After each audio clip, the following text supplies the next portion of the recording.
नमस्कार। आज हम जानेंगे 22वें श्लोक का अर्थ। श्लोक 22।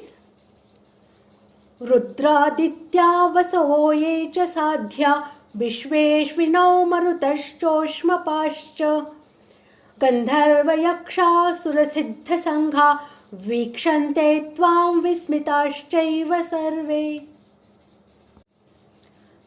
श्लोक का अर्थ, जो 11 रुद्र और 12 आदित्य तथा 8 वसु, साध्यगण, विश्वेदेव, अश्विनी कुमार तथा मरुदगण और पितरों का समुदाय तथा गंधर्व, यक्ष, राक्षस और सिद्धों के समुदाय है, वे सभी विस्मित होकर आपको देखते हैं। 11 रुद्र, 12 आदित्य, 8 वसु और 49 मरुत, इन 4 प्रकार के देवताओं के समूहों का वर्णन तो 10वें अध्याय के 21वें और 23वें श्लोकों की व्याख्या और उसकी टिप्पणी में तथा अश्विनी कुमारों का 11वें अध्याय के 6ठे श्लोक की टिप्पणी में किया जा चुका है। मन, अनुमंता, प्राण, नर, यान, चित्ती, हय, नय, हंस, नारायण, प्रभव और विभु, ये 12 साध्य देवता है और क्रतु, दक्ष, श्रव, सत्य, काल, काम, धुनि, कुरुवान, प्रभवान और रोचमान, ये 10 विश्वदेव है। आदित्य और रुद्र आदि देवताओं के 8 गण हैं। उन्हीं में से साध्य और विश्वदेव भी 2 विभिन्न गण हैं। जो ऊष्म यानी गर्म अन्न खाते हो उनको ऊष्मपाह कहते हैं। मनुस्मृति के 3 अध्याय के 237वें श्लोक में कहा है कि पितर लोग गर्म अन्न ही खाते हैं, अतएव यहाँ ऊष्मपाह पद पितरों के समुदाय का वाचक समझना चाहिए।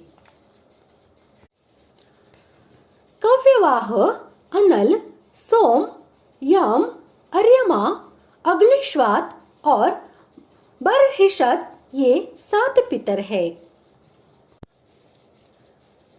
कश्यप जी की पत्नी मुनि और प्राधा से तथा अरिष्ठा से गंधर्वों की उत्पत्ति मानी गई है। ये राग रागिनियों के ज्ञान में निपुण है और देवलोक की वाद्य नृत्य कला में कुशल समझे जाते हैं। यक्षों की उत्पत्ति महर्षि कश्यप की खसा नामक पत्नी से मानी गई है। भगवान शंकर के गणों में भी यक्ष लोक है। इन यक्षों के और उत्तम राक्षसों के राजा कुबेर माने जाते हैं। देवताओं के विरोधी दैत्य, दानव और राक्षसों को असुर कहते हैं। कश्यप जी की स्त्री दिति से उत्पन्न होने वाले दैत्य और धनु से उत्पन्न होने वाले दानव कहलाते हैं। राक्षसों की उत्पत्ति विभिन्न प्रकार से हुई है। कपिल आदि सिद्ध जनों को सिद्ध कहते हैं। इन सबके विभिन्न अनेकों समुदायों का वाचक यहाँ गंधर्व यक्षा सुरसिद्ध संघा पद है। वे सब विस्मित होकर आपको देख रहे हैं।